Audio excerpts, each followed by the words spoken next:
Welcome to Two Pete's in a Podcast, where we will talk about child health from birth right away through to adolescence, dealing with issues of illness, development, and everything else that is of importance.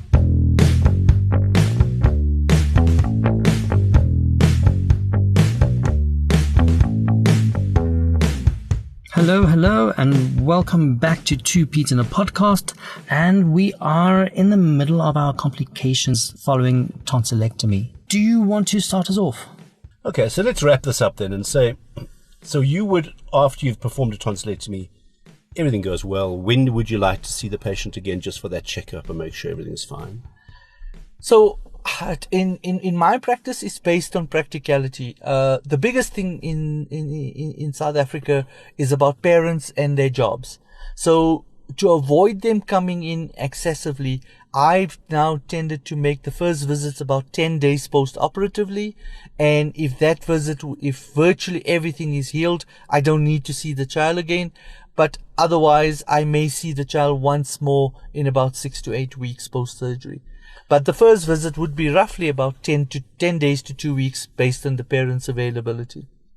Excellent. So let's you and I now wrap up with, let's give the parents kind of a hands-on approach to, after tonsillectomy, when should you be seeking advice? So let me start and say, if you're at home off with your child post-tonsillectomy and your child is constantly moaning, constantly upset, it would suggest that the pain is not properly controlled. And you're probably better to see somebody sooner rather than later to help that pain control, because it could be an infection. And we've learned from you that if you're not drinking sufficiently, it's going to increase your chance of bleeding. So you need to have proper pain control. So that would be the first for me. The second would be if your child's not drinking sufficiently. And you would know that because the child would have dry mouth. You would know it because you would see that your child was drinking less than they normally would. Yes, and the other thing that is a dead giveaway is your child not being able to open their mouth fully and not wanting to swallow, and sometimes actually drooling. The drool, that's right. But you're right, actually. You're very right. The children that I see who've got a lot of post-operative pain, they literally can't open their mouths. Yes. And you'll be able to see that so let's go back and say, so if the pain is well controlled and the child is eating and chewing properly, they will be able to open their mouth properly. Yes. So those, I think, are the really good, important ones. And then what about fever? If they start developing fever post-operatively, is that a real warning sign for you? Yes. The biggest problem, Simon, in many of these kids is timing surgery. And the problem is, especially in an environment in which we live in, where most of our kids go to crash and things like this, they could have an underlying viral infection, which at the time of surgery didn't manifest itself. And this could manifest itself post-operatively. The quick and the easiest answer is any fever post-operatively, it is better to inform your doctor or pediatrician about, so that we can manage it and make a determination whether this is something to worry about or we can manage conservatively. It is still important that, in general, can you get a fever post-surgery? The answer is yes. We have what we call a 24-hour fever that you can get immediately after surgery. Sometimes this can last into the first 48 hours. But in general, if your child has a sustained fever that's not been able to break after the second day, please contact your pediatrician or your doctor attending to your child. You couldn't have had it clearer than that. And then it's literally over the next 5 to 7 days, watching for all of these things, ensuring the pain control, ensuring a child's opening the mouth, ensuring there's chewing, ensuring there's enough food going in. And then the last thing, I guess, would be any sign of bleeding, rather contact your doctor. Use the remedies you've already spoken about. But if there's significant bleeding, don't even question it. Get in your car, and if you want to speak to somebody, phone them while you're driving. Yes.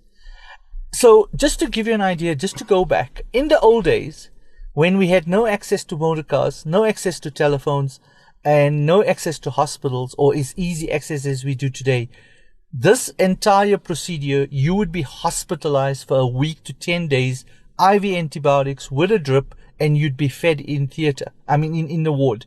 You're talking about a tonsillectomy. A tonsillectomy. Yeah. So this is what used to happen in the old days. Today, we've made it sound like it's a fast food procedure, what I call, you come in, you get your stuff done, and you leave.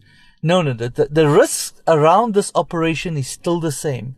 But what we expect from parents is this: access to a phone, which is today readily available, access to be able to get back to the hospital within the first 5 to 10 minutes after surgery, and for the doctor to be able to get to you as quickly as possible, is all the reasons why today we allow you to go home, is because we know post-operatively, if these criteria are met, where you can get to the hospital, where the doctor can get to the hospital, and we can manage the situation, that's the only reason we send kids home today, much earlier than we would normally do. Oh, that's absolutely fantastic.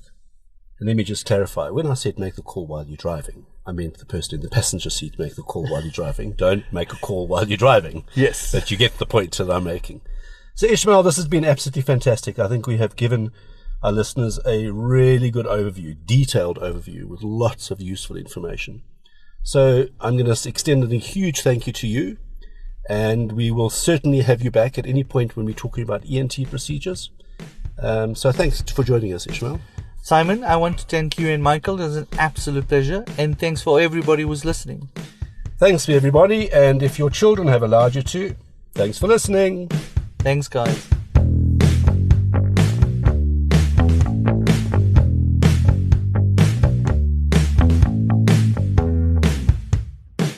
Thanks for listening. If you found this of value, please be sure to sign up to our email list at www.careforkids.co.za, and that's the numeral 4, and subscribe in your favorite podcast app or follow us on Facebook.